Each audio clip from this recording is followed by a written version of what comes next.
Ok,ជំរាបសួរសាជាថ្មីបងប្អូនស្វាគមន៍មកកាន់រៀនភ្លេងជាមួយសៃហាវីដេអូនេះភ្លៀងកាន់តែខ្លាំងតែ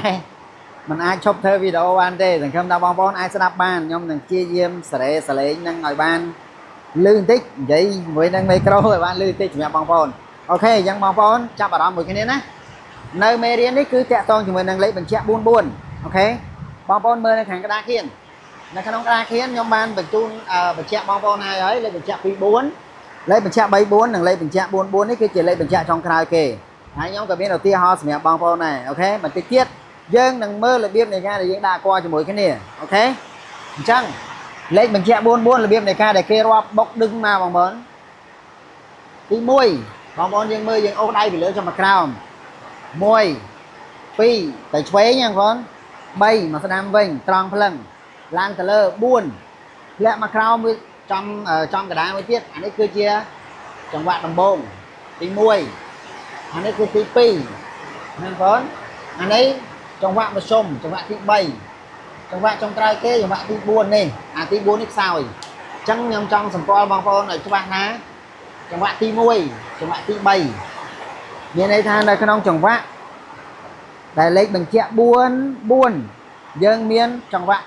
ទី1ចង្វាក់ខ្លាំងទី2ខ្សោយទី3មធ្យមទី4ខ្សោយ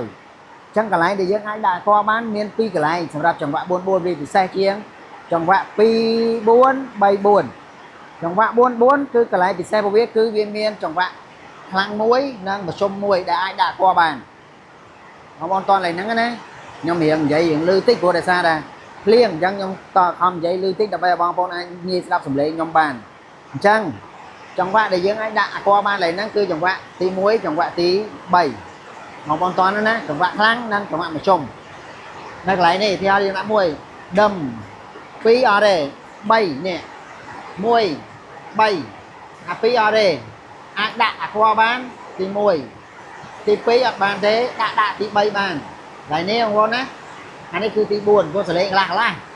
អានេះ1 2ឃើញទេអញ្ចឹងអានេះទី1និងទី2យើងដាក់នេះបាននេះដាក់អក្សរបាននេះដាក់អក្សរបានមែនទេអានេះគឺសញ្ញាសម្ងាត់ដែលយើងបានចែកចាយជាមួយគ្នារៀនជាមួយគ្នាហើយសញ្ញាសម្ងាត់នេះគឺកន្លះសំឡេងកន្លះបូកកន្លះស្មើនឹង1ទៀតអញ្ចឹងអានេះ1 2អានេះអា2នេះបូកចូលគ្នាស្មើនឹង3អានេះកន្លះបូកចូលគ្នាបាន4អញ្ចឹងបើដាក់អក្សរបានដាក់អក្សរឡើយហ្នឹងប៉ុន្តែបើគេមិនដាក់អក្សរហ្នឹងគឺគេជាទូទៅគឺគេជំរឿនដំបូងគឺគេដាក់អក្សរនៅកន្លែងលេខ1ហ្នឹងហើយដាក់អក្សរនៅកន្លែងចង្វាក់ខ្លាំងសង្ឃឹមថាបងប្អូនយើងអាចយល់បានអូខេមួយទៀតអានេះគឺ C បន្តនេះ Ré Do Si ចង្វាក់ខ្លាំងរបស់បងប្អូនអាចដាក់បាននេះមែនទេហើយអានេះបទចម្រៀងមួយនេះគឺជាបទចម្រៀងមិនមែនណោតចេះសេព្រោះដោយសារតែខ្ញុំបានដកស្រង់ចេញមកពីបទអារ៉ាពីយ៉ាបងប្អូនអានេះគឺអីគេ Ré Mi Sol ចឹងអានេះRé Mi Sol Sol នេះគេទៀត Ré ដូចគ្នាRé Mi Sol Sol ហ្នឹងវិជាអូដល់មកទៀតណា Ré Sol La Si Ré អានេះអីគេ Sol La នេះ Si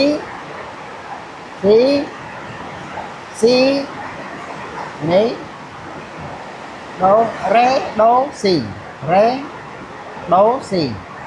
មានឈ្មោះអញ្ចឹងបើសិនជាបងប្អូនយើងចេះបាត់អារ៉ាប់ពីយ៉ាយើងរត់ណោបហ្នឹងតាមចម្រៀងក៏បានដែរឃើញរ៉េមីសលរ៉េមីសលឃើញទេ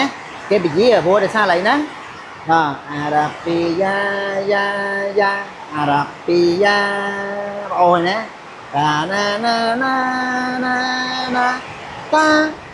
ណាគេទៅតម្លាក់តែខ្ញុំអត់សរសេរអស់ទេសេតែប៉ុណ្្នឹងដើម្បីបើសេអស់វាវែងឆ្ងាយពេកគោលដៅដែលចង់បញ្ជាក់សម្រាប់បងប្អូនគឺ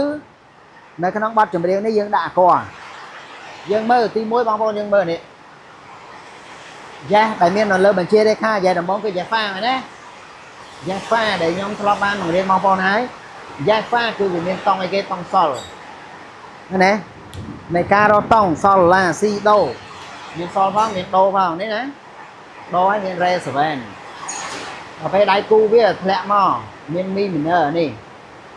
มีฟ้าซอลลามิเนอร์เตียดลามิเนอร์ให้ซีสเวนเรื่องเนี่ยคล้ายให้ซีมิเนอร์เนี่ยlà nóเนี่ยคล้ายlênซีมิเนอร์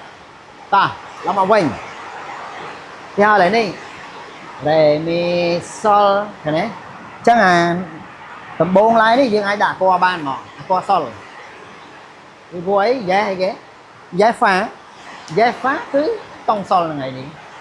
giá phá cái tông sol là ngày nè sol đấy cứ mê tông à chắc là p đam nhưng đã qua mau tầm 4 lái nhưng quay qua sol cho mà để mi sol đã qua sol bập